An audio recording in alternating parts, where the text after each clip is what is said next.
Welcome. You have reached review time with Imperial, and today's review will be House of the Dragon, Season 1, Episode 8. Subscribe to the channel, like the video. Shall we begin? So, since the last episode,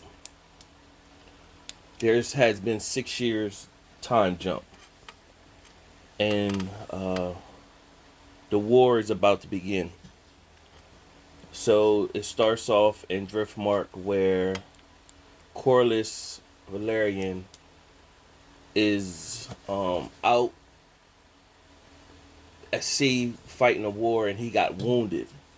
They don't know if he's going to make it or not, so no one has been set who would be his heir, because of course Rhaenyra is quote unquote passed away 6 years ago, got fried, but we know he escaped to the seas, and his we know Lena, of course, got fried after she was Gary died from childbirth. So there has been a council meeting set to meet in King's Landing to discuss, so they appoint who's going to be there. Now, Corlys has a brother who kind of has the thought of Prince Daemon. He should be the heir, and in a sense, rightfully so. So his name is Vaemon Valerian. So he's talking to Princess Rhaenyra, who is sitting on the throne in the place of her husband. So he's talking to her, basically telling her when they get to King's Landing in the council meeting, she needs to appoint to have him be heir to the throne. And you can see she's reserved, basically saying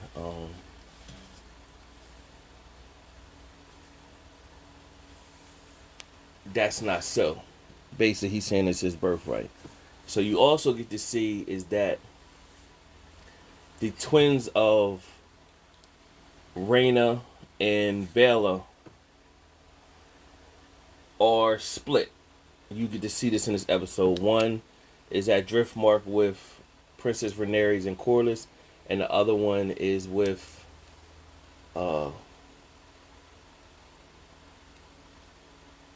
Daemon and Rhaenyra.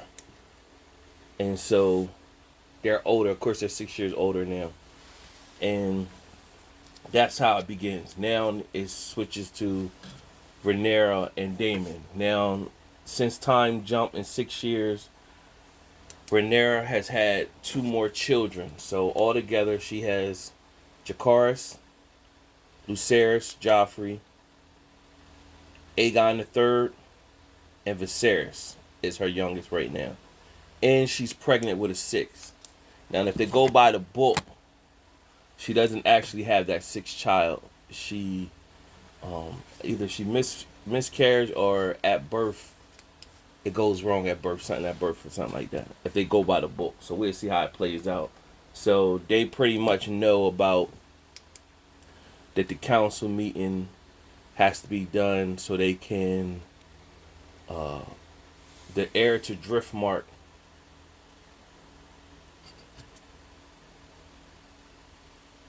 will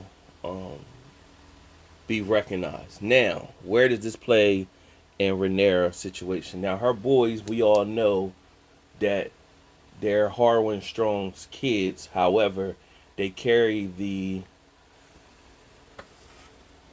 Valerian name or whatever. And so the agreement that King Viserys made, that when Rhaenyra and Laenor wed, the firstborn children would carry the Valerian name.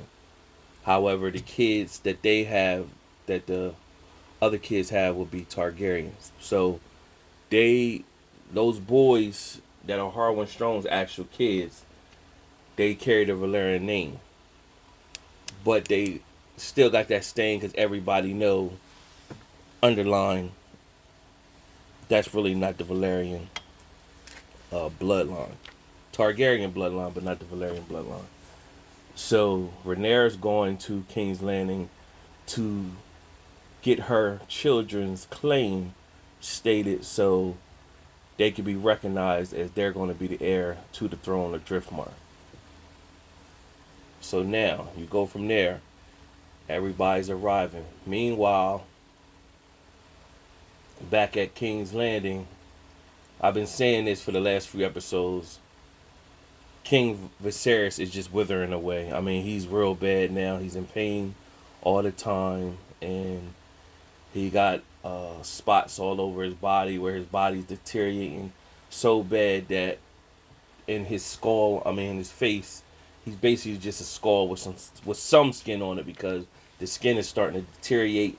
You can see his teeth through his. So they did some good makeup work to make all this sew on his face, and he's kind of like people don't see him as much. So they're getting ready to have this pretty much this meeting without him because he's too wounded. So if they're doing it without him, then they could say anything. Allison could say that this is what he wanted, and you'll find how this play out between this episode and next episode. So of course now Daemon and Daemon and Rhaenyra show up to King's Landing. There's no greeting, no respect of greeting from the princess. Now it shoots to the princess. I said the princess, the queen, Queen Alicent. So one of the service women who work in the castle, Aegon II, who's heir to the throne from the position of Alicent, even though we know Viserys he never wavered from making Rhaenyra the heir to the throne. So he's a drunk. He was drinking when he was young. He's still drinking now. And he just sleeps with the service women of the castle.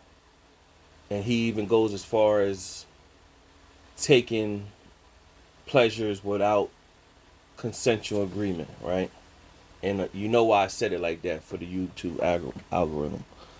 And there's a woman, service woman, she's crying to the queen, telling her what will happen. Pretty much the queen says she's believed, she's compassionate what her son has done, and she pretty much gave the young lady the drink that Rhaenyra had to drink, where it's basically kills whatever inside you, and she gave her a bag of coins and basically told her make do, basically leave the castle and go start her life somewhere else.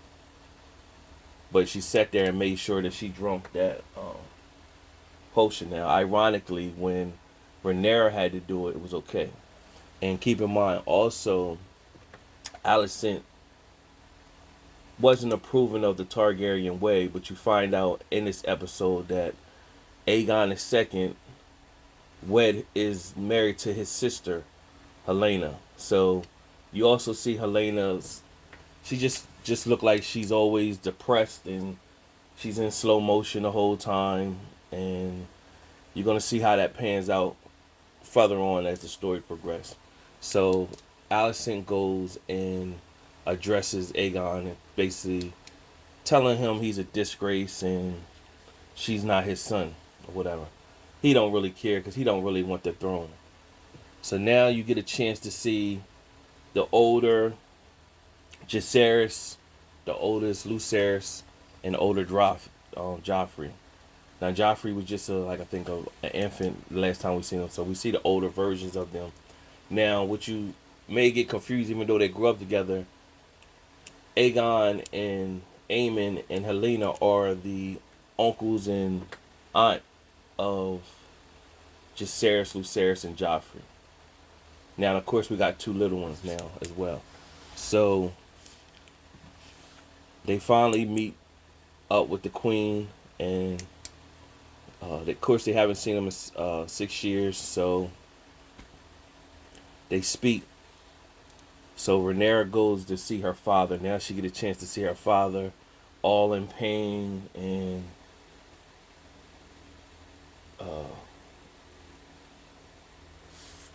Prince Daemon got to see his brother. So now, of course, just like any sibling, they don't want to see their or family member, not just say sibling, see their family in that state, in pain and withering away.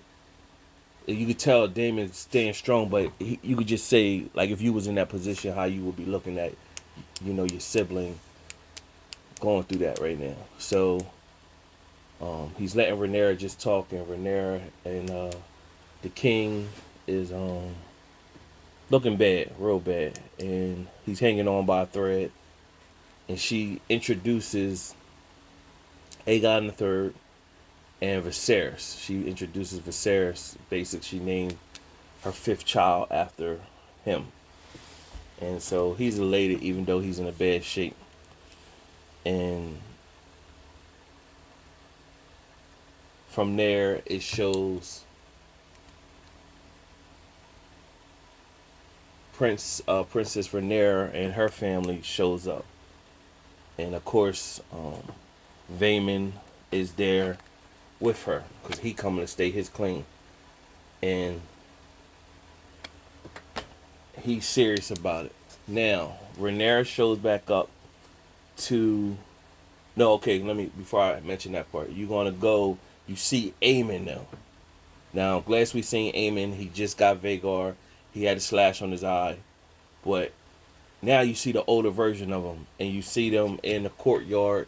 He's practicing with Sir Criston Cole, and he looked like he's ready. He's ready for war, and he's always on go. You see that exhibited this whole episode where he's ready to go. So it's basically foreshadowing when the Dance of the Dragons start. He gonna be a force to be reckoned with, and you can tell that Aegon, is gonna be a mess up. So nevertheless, the Aegon sees, not Aegon, Aemon sees his nephews, Jacaerys and Lucerys, basically asking them, y'all want to come in the ring and get your skill fighting or whatever. So, of course, by them not having a father, it doesn't seem like they're too skilled in that area. You do see at the beginning of the episode that Jacaerys is trying to learn the Valyrian language. He's struggling, so I don't know how they pan out in this whole war. Like, when I did my research, I don't recall as much. Are they strong in the war? I don't recall that part. I know some things that happen, but I don't recall going over what happens with them too much when the war jump on. Nevertheless, let's move on. So, at night, Rhaenyra came before the big meeting with this council. Rhaenyra went in her father's room to talk to him. Now, he's in pain and everything, and she pretty much he's taking like a poppy milk, so it takes away the pain, but what it also keeps him doped up. He's not a sound mind. During that time, he could be saying anything. So she goes in there basically pleading with him to back her. Like, the council needs to see, because you still the king, in a sound mind, the council needs to see you come and state to everybody what it is. To basically legitimize her children as the heirs to Driftwood because Corlys is not there to do it or whatever. So, because if not, anybody could state their claim. And he pretty much nodded off, but he heard her, and you get to see why he actually did hear her. So he didn't take they, and so Otto was there. Let me add that dirt bag in here. So he's there. He's keeping the king um opioid up so he can nod and he's not in his right state of mind. So they could do and make decisions on their own. But the king refused to take it. And while they was having this meeting, so Vaemon had stated his claim he should be the heir. Right when Rhaenyra was going to state her claim on why her children should become the heir, the king came in. Now he came in, and he came in with his crown, decrepit, with his cane, and he's walking. But he want to show strength as much as he can, and he didn't want no help from the the knights. And when he went to walk up the steps to sit on the throne, he was so weak, the crown fell off. And he was telling people, I don't need no help. I got this. But, which was a touching moment from a sibling, brother to brother. Prince Daemon rose up. It didn't help him. And he didn't want no help at first, but when he seen it was Daemon, he accepted the help. And then Daemon helped him to the chair to sit down and then put the crown on his head. And at this moment, he just started to speak to back his daughter. Basically, he said, how are y'all in here making this decision as if my word doesn't trump everybody's word? So he pretty much legitimized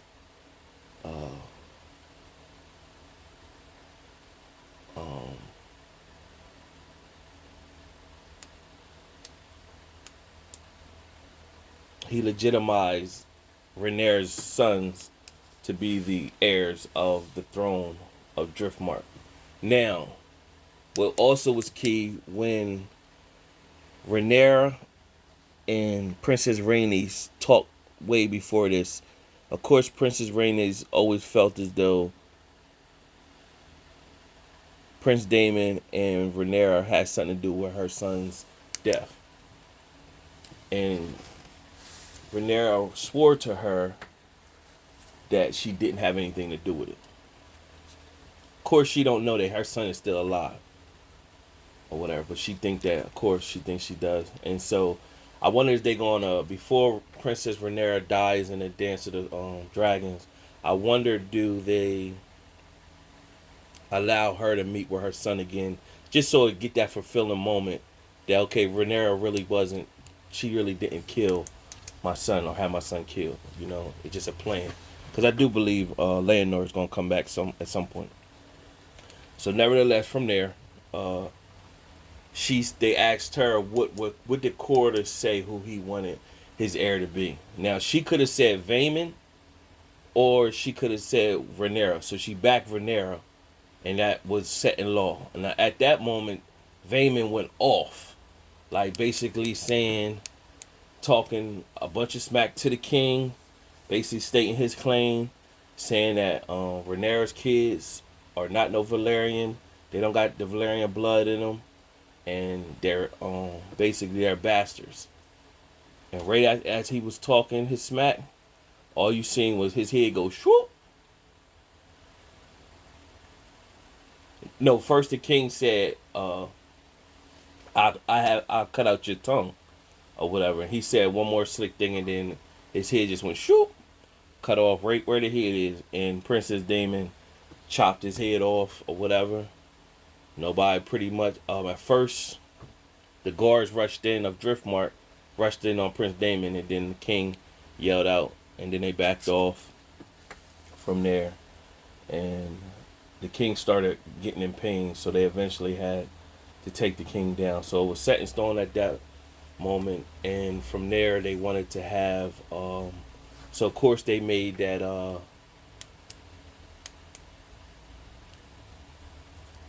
the prince Princess Rhaenyra's two boys, Viserys and Lucerys, would wed the two twins of Bella and Rhaena, and they was all intercepted. So it's incest all going on, cousins, uncles, and all type of crazy and messiness going on. So they wanted to have this wedding. I mean, I said wedding. This final dinner, basically the final supper of King Viserys, and they bring him in, and he just want to have a touching moment with all his family, telling them they need to come together. Now we all know he basically want them to say something good about each other, and we all know the minute he dies, it's all out war. So all the nice stuff that they say at this moment, they probably believe it deep, one part of them, but they know it's not going to stand. So the whole time you have Aegon joking with Jacaerys, pretty much, hey man, you need some help learning how to basically have sex. Is he kidding with him about you need some information about knowing how to have sex or whatever? Because he basically saying he's a virgin and everything. So he was joking with him the whole time. And so at one point, after Rhaenyra says something good about Queen Alicent, and then Queen Alicent says something good about Rhaenyra, in hindsight, they said what they had to say, and I believe they were truthful for what they had to say, but they knew they couldn't stand on the truth because of what they were up against or whatever. So after they said that, Jacaerys got upset and slammed and stood up. At that time, Aemon jumped up on full alarm go mode. Then you got Helena.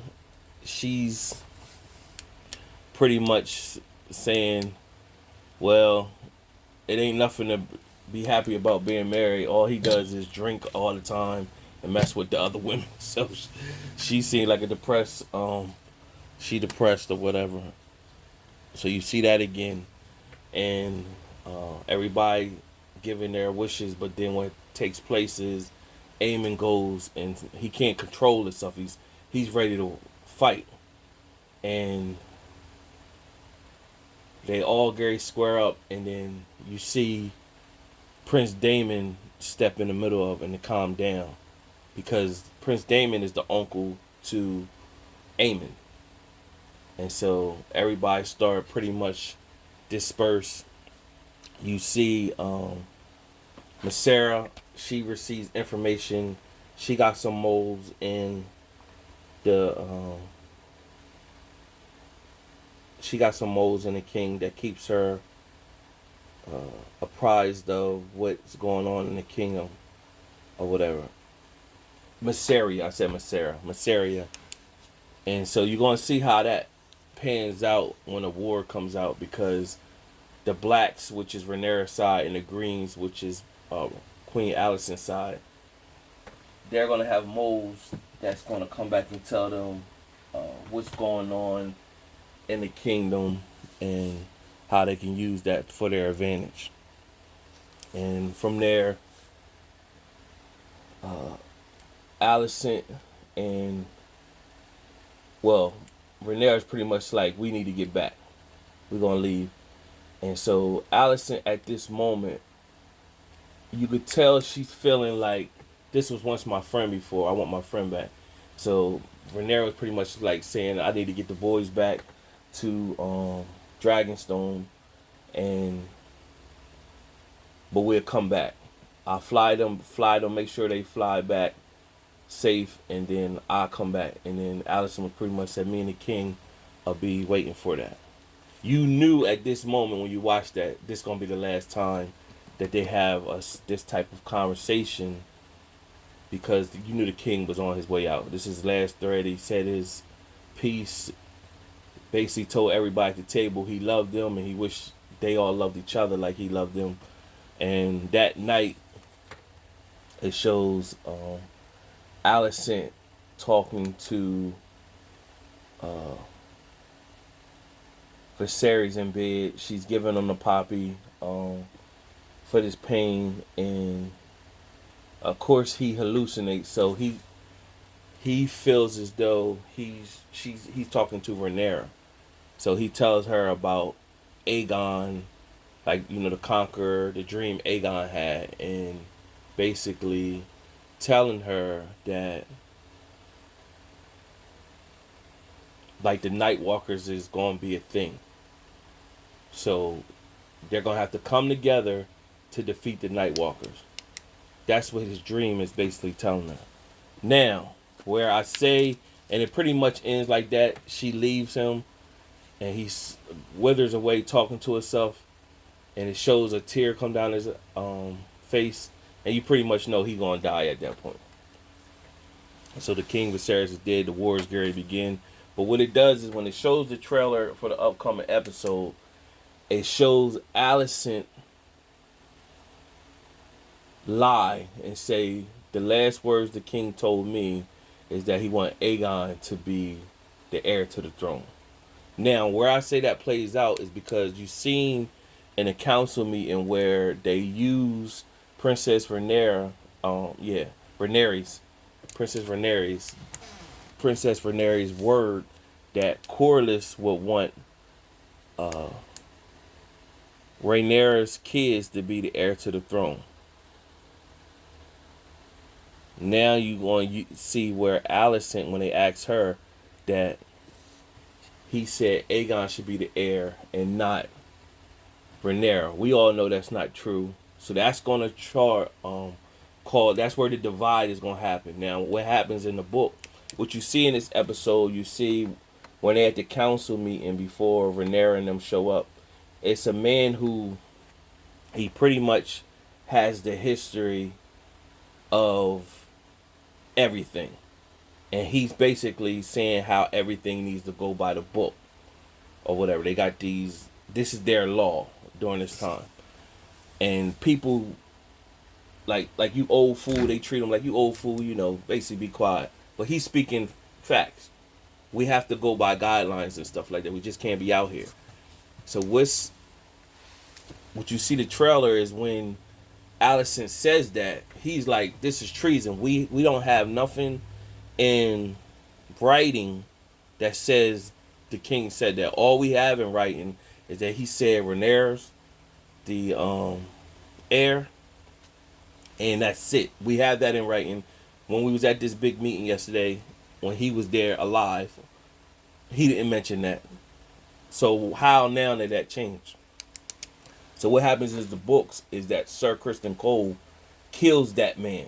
Now I think they're gonna play it out just like that. So when Sir Criston Cole kills him, it frightens the other people to uphold the law and the guidelines that was already set up, because in fear that if they stand up like he did, they'd be killed too. So that starts the deviousness of the war, and I see it's gonna play. It seems like it's gonna pan out just like that. So overall, decent episode. The push the story forward. Subscribe to the channel, like the video. Till next time.